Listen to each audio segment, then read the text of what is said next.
우리는 이 시편 111편 말씀을 통해서 하나님을 경외하는 믿음에 대해서 함께 지난주 토요일에 나누었고요. 계속해서 나누기를 원하는데요. 하나님을 경외하는 믿음은 하나님에 대해서 듣고 배워서 가지게 되는 것이 아닙니다. 내가 하나님에 대한 지식을 가지고 있다고 해서 하나님을 경외하게 되는 것이 아니죠. 또 하나님의 존재를 믿고 또 하나님의 사랑을 믿는다고 해서 하나님을 경외하게 되는 것도 아닙니다. 저와 여러분이 우리의 삶을 살아가면서 하나님을 경험하게 될 때 하나님을 경외하는 믿음을 가지게 되는 것이죠. 그런데 하나님을 잠깐 어쩌다 한번 경험하는 것과 늘 경험하며 사는 건 완전히 다른 이야기입니다. 우리에게 정말로 하나님을 경외함이 있기를 원한다면 저와 여러분에게 반드시 주님을 바라보는 믿음의 눈이 뜨여져야 합니다. 주님이 지금 나와 함께 계시다는 것이 정말로 믿어지고 그 주님을 바라보게 될 때 우리의 인생이 비로소 하나님의 계획하심과 인도하심 속에 사라지게 되는 거죠.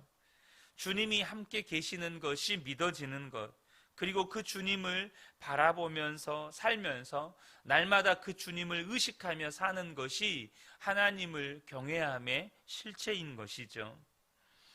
하나님을 경외하지 않는 것은 정말로 무섭고 두려운 일입니다. 왜 그렇습니까? 하나님을 경외하지 않는다는 것은 내가 예수님을 믿는다고 말하지만 여전히 내 마음대로, 내 마음과 육신이 원하는 대로 사는 것을 의미하기 때문입니다. 하나님을 경외함이 없기 때문에 내 입술이 내 하고 싶은 말 마음대로 하고, 내가 선택하고 싶은 것 마음대로 선택하고, 또 내가 행동하고 싶은 것 마음대로 행동하며 사는 것입니다. 여러분, 그것이 사사시대 이스라엘 백성들의 특징 아닙니까? 그때에 왕이 없었으므로 사람들이 자기 소견에 옳은 대로 행하였더라. 여러분, 저와 여러분 안에 하나님을 경외함이 없으면 자기 소견에 옳은 대로 내 마음대로 생각하고 말하고 행동하며 살게 된다는 것이죠. 다윗이 자기를 죽이려고 쫓아오는 사울왕을 2번이나 살려주었습니다. 한 번은 그의 옷자락을 베고 살려주었죠. 사울왕이 멀리 떨어졌을 때 큰 소리로 왕을 불렀습니다. 왕이여! 라고 부르죠. 그리고 자기가 베어낸 그 옷자락을 왕에게 보여줍니다. 무슨 의미입니까? 제 진심을 알아주십시오. 저는 절대 왕을 해하려는 사람이 아닙니다. 제가 왕을 죽이려고 마음 먹었다면 벌써 죽일 수 있었습니다. 그러니 이제 저를 이렇게 미워하거나 죽이려고 하지 마십시오 라고 하는 뜻이 담겨져 있죠. 그런데 그런 뜻만 있겠습니까? 다윗도 사람인데, 한편으로는 여러분, 한 번만 더 그러면 너 진짜 죽는다, 여러분, 이런 의미도 담겨져 있는 거죠. 그런데 다윗이 마음이 괴로웠습니다. 왕을 보내주었는데도 괴로웠어요. 왜 괴로웠을까요? 왕을 보내준 것 얼마나 잘한 일입니까? 하나님 앞에서 여러분, 자기를 죽이려고 한 그 왕을 용서하고 보내준 것, 여러분, 칭찬받을 일 아닙니까? 속으로 하나님 나 잘했죠. 내 원수를 내가 용서해 줬습니다. 원수를 원수로 갚지 않았습니다. 여러분, 이런 마음이 들어야 되지 않겠습니까? 그런데 다윗은 마음이 괴로웠대요. 사무엘상 24장 5절에 다윗은 자기가 사울의 겉 옷자락만 자른 것 뿐인데도 곧 양심의 가책을 받게 되었다라고 성경은 기록합니다. 무슨 의미입니까? 다윗이 뭘 잘못했습니까? 여러분, 다윗은 놀라운 사랑을 베푼 것 아닙니까? 그런데도 다윗 안에 사울왕에게 품었던 악감정이 있었다는 겁니다. 너 한 번만 더 그러면 내가 죽여버린다, 이런 마음이 있었다는 거예요. 그런 마음에 대해서 다윗 안에 양심의 가책을 느끼는 겁니다. 왜 그럴까요? 하나님을 경외하기 때문입니다. 마음에 악한 생각을 품는 것조차도 하나님을 경외하는 사람의 마음에는 그것이 괴로운 겁니다. 그것이 두려운 거예요. 내 마음 안에 복수하고 싶은 마음을 가지는 것, 내 마음에 누군가를 용서하지 못하고 분노하고 그 사람을 향하여서 악한 마음을 가지는 것이 하나님을 경외하는 사람에게는 그게 고통스럽고 두려운 일인 것이죠. 하나님을 이렇게 경외하는 사람은 참으로 복이 있는 사람입니다. 말라기 3장 16절 17절을 보면 그때의 여호와를 경외하는 자들이 피차에 말하매 여호와께서 그것을 분명히 들으시고 여호와를 경외하는 자와 그 이름을 존중히 여기는 자를 위하여 여호와 앞에 있는 기념책에 기록하였느니라. 만군의 여호와가 이르노라. 나는 내가 정한 날에 그들을 나의 특별한 소유로 삼을 것이요 또 사람이 자기를 섬기는 아들을 아낌같이 내가 그들을 아끼리니. 여러분, 이 말씀 보십시오. 하나님께서 하나님을 경외하는 자들에게 뭐라고 말씀하십니까? 하나님을 경외하는 자와 하나님의 이름을 존중히 여기는 자를 위해서 여호와 앞에 있는 기념책에다가 그 하나님을 경외하는 자들을 기록해 놓으셨다는 거예요. 또 뭐라고 말씀하십니까? 내가 정한 날에 그들을 나의 특별한 소유로 삼고 또 그들을 아들을 아낌같이 하나님이 아껴주시겠다, 이렇게 말씀하십니다. 여러분, 하나님을 경외하는 것이 얼마나 큰 복인지를 저와 여러분이 아셔야 합니다. 지혜는 세상 다른 사람들이 알지 못하는 것을 알거나 혹은 앞으로 되어질 일을 내다볼 수 있는 것이 아닙니다. 지혜는 어느 순간에나 하나님을 바라보는 눈을 가지고 있는 사람, 하나님을 계속해서 주목하는 사람이 가지고 있는 거예요. 그것이 하나님을 경외하는 것이고, 그때 하나님이 그를 지키시고 인도하시고 그의 삶을 통해서 역사하시는 것입니다. 여러분, 이것보다 놀라운 지혜가 어디 있습니까? 여러분, 하나님만큼 지혜로운 사람이 어디 있어요? 근데 그 하나님을 경외하는 사람을 통해서 하나님이 역사하신다잖아요.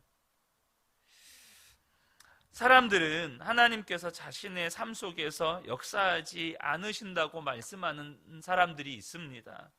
그러나 여러분, 하나님을 경외하는 사람은 하나님께서 자신의 삶에 너무나 놀랍게 역사하신다고 말씀합니다. 2절을 보면 주님께서 하시는 일들은 참으로 훌륭하시니 그 일을 보고 기뻐하는 사람들이 모두 깊이 연구하는구나. 이게 무슨 말이죠? 하나님을 경외하는 사람은요, 하나님이 하시는 일들이 내 삶 속에 보여요. 그러니까 하나님이 하시는 일들을 보면서 그것을 깊이 묵상하고 또 그것을 깊이 연구한다는 거예요. 우리 본문에는 기리는도다라고 되어 있죠. 아, 하나님이 오늘도 이런 일을 행하셨네. 하나님이 오늘도 내 삶 가운데 이런 역사를 행하셨구나. 여러분, 하나님을 경외하지 않는 사람들은 어째서 하나님의 역사를 보지 못할까요? 하나님이 역사하지 않아서가 아니고요, 깨닫지 못해서 그런 것입니다. 여러분, 믿지 않는 사람이든 하나님을 경외하지 않는 성도든 하나님은 역사하십니다. 단지 본인이 깨닫지 못할 뿐이죠. 그러나 하나님을 경외하는 사람들에게는 하나님의 역사가 보입니다. 정말로 하나님이 지금도 기적을 행하고 계십니까? 많은 사람들이 논쟁합니다. 여러분, 그런데 하나님을 경외하는 사람에게는 그건 논쟁거리가 아닙니다. 지금도 하나님은 놀라운 기적을 행하고 계세요. 4절을 보면 그 하신 기이한 일들을 사람들에게 기억하게 하셨으니 주님은 은혜로우시며 긍휼이 많으시다. 여러분, 하나님이 진짜 기이한 일, 기적을 행하고 계십니까? 물론 그렇죠. 이스라엘 백성들에게 있어서 하나님의 가장 놀라운 기적 중의 기적은 출애굽 사건이었습니다. 그것은 이스라엘 백성들의 지금도 놀라운 간증이죠. 하나님이 어떤 하나님이냐? 우리를 애굽에서 건져내신 하나님이시다. 그런데요, 예수를 믿는 우리도 기적 중에 기적, 간증 중에 간증이 나 같은 죄인이 예수님 믿고 하나님 자녀가 되었다는 것입니다. 이것이 놀라운 기적 아니겠습니까? 그리고 주님이 지금 나와 함께 계시는 것입니다. 이것은 예수를 믿는 모든 사람에게 이루어진 일이에요. 하나님의 기적이 없습니까? 하나님의 기적이 없다면 저와 여러분이 어떻게 예수를 믿고 우리가 어떻게 이 새벽에 예배를 드리고 있습니까? 하나님을 경외하는 사람은 하나님의 기적 속에 내가 살고 있다는 사실을 분명하게 아는 사람입니다. 그 사람이 하나님을 경외하는 사람이에요. 하나님이 그 사람을 어떻게 잊을 수가 있겠습니까? 하나님이 그 사람에게 어떻게 복을 주시지 않을 수가 있겠어요? 5절과 6절을 보면 주님은 당신을 경외하는 사람들에게는 먹거리를 주시고 당신이 맺으신 언약은 영원토록 기억하신다. 당신의 백성에게 하신 일, 곧 뭇 민족의 유산을 그들에게 주신 일로 당신의 능력을 알리셨다. 여러분, 하나님을 경외하는 것이 정말로 복이라는 사실입니다. 10절에 보면 이렇게 말씀하십니다. 주의 계명을 지키는 사람은 바른 깨달음을 얻으니, 우리 개역개정에서는 다 훌륭한 지각을 가진 자이니, 이렇게 성경은 말씀하고 있습니다. 훌륭한 지각, 바른 깨달음이 무엇일까요? 여러분, 저와 여러분에게 지금 가장 중요한 깨달음이 무엇입니까? 그것은 하나님이 나와 함께 계시다입니다. 하나님이 나와 함께 계시다는 거예요. 우리는 예수님 안에서 바른 깨달음을 얻은 사람들입니다. 하나님이 살아 계신 것도, 하나님이 나를 사랑하신 것도, 하나님의 나라가 있다는 것도, 예수님 안에서 내 모든 죄가 사함받았다는 것도, 나는 예수님과 함께 죽었고 예수로 사는 자가 되었다는 것도, 지금 예수님이 나와 함께 계신 것도 다 깨닫게 되지 않았습니까? 이것이 바른 깨달음이죠. 이것이 훌륭한 지각인 것입니다. 이것이 보통 깨달음입니까? 거기에 지혜가 있는 것이에요. 우리가 사는 모든 삶 속에서 우리가 무엇을 해야 하고 어디로 가야 하는지, 그 모든 지혜의 근본이 거기에 있는 것입니다. 더러운 말 입 밖에 내지도 말고, 거짓말 하지도 말고, 은밀한 죄는 이제 짓지 않고, 항상 기뻐하고 범사에 감사하고 원수도 사랑하는 사람이 되어야 한다. 그래야 하나님을 경외하는 사람이다. 그런 말이 아닙니다. 그건 불가능한 일이죠. 이루어질 수도 없습니다. 지금 무엇을 말하는 것입니까? 하나님이 우리에게 원하시는 건 매 순간 하나님 바라보라는 것입니다. 그러면 하나님이 우리로 하여금 우리의 입술에서 더러운 말, 거짓말 다 제하시고, 은밀한 죄 다 끊게 하시고, 항상 기뻐하고 범사에 감사하고 원수도 사랑할 수 있도록 하나님이 그렇게 우리 안에서 역사하신다는 것입니다. 그것이 하나님을 경외함이죠. 주님을 바라본다면 정말로 주님이 나와 함께 계시는 것이 믿어지는데, 그렇게 못할 사람이 어디에 있습니까? 하나님이 나와 함께 하심이 너무나도 분명한데 어떻게 내 입이 악한 말을 막 쏟아냅니까? 이것이 놀라운 지혜죠. 그리고 하나님을 경외하는 사람의 가장 큰 특징이 예배입니다. 본문 10절 마지막에 보면 여호와를 찬양함이 영원히 계속되리로다. 영원토록 주님을 찬양할 일이다.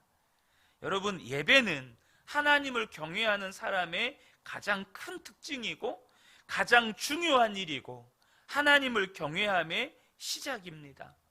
그래서 우리가 새벽마다 예배를 드리는 것 아니겠습니까? 그런데 여러분에게 꼭 도전을 드리고 싶습니다. 우리가 하나님을 예배할 때 정말로 하나님을 경외함으로 예배 드려야 하지 않겠습니까? 여러분, 성도들이 예배 시간에 늦는 데는 이유가 있죠. 사정없이 예배에 늦을 리가 있겠습니까? 그래서 예배 시간에 늦었느냐 안 늦었느냐로 그 사람이 하나님을 경외한다, 경외하지 않는다 다 판단할 수는 없습니다. 그러나 여러분, 정말로 하나님을 경외한다면 예배 시간에 늦지 않으려고 얼마나 신경을 쓰겠습니까? 우리가 영화 하나를 보더라도 시작 전에 극장 안에 들어가려고 합니다. 영화 하나 보려고 하더라도 시작 전에 들어가요. 중요한 거래처 만날 때 늦는 것 생각하지도 못합니다. 혹시 저와 여러분이 시장이나 혹은 국회의원이나 대통령의 초청을 받았다고 생각을 해보자고요. 거기에 늦을 사람 있습니까? 광주시장이 혹은 국회의원이 만나자고 혹은 대통령이 만나자고 저와 여러분을 초청했는데 거기에 늦을 사람 어디 있습니까? 여러분, 예배가 만왕의 왕이신 하나님의 초청의 자리 아닙니까? 하나님의 영광의 보좌 앞으로 저와 여러분을 초청하신 자리예요. 그렇다면, 그래서 하나님을 진짜로 경외함으로 예배한다면 여러분, 예배 시간에 전에 와서 기도로 준비하고 내가 정말로 뜨겁게 하나님을 찬양해야지, 그렇게 되지 않겠습니까? 그리고 여러분, 핸드폰이 웬 말입니까? 여러분, 시장이나 국회의원이나 대통령 만나는 자리에서 핸드폰 울리는 거 여러분 상상이나 되십니까? 대통령 혹은 국회의원, 시장 앞에서 전화 통화하는 거 여러분 상상이나 되십니까? 그분들이 무슨 말을 하는지 경청하지 않을 사람이 어디 있겠습니까? 거기에서 시작하자는 겁니다. 제가 저희 하은이 일로 제가 아는 목사님 교회에서 이렇게 주보 사진을 찍어서 저한테 보내주셨더라고요. 하은이를 위해서 기도하고 있습니다. 얼마나 감사했는지 몰라요. 그 교회는 그 환자의 명단을 주보에 올려놓고 온 성도가 함께 기도하시더라고요.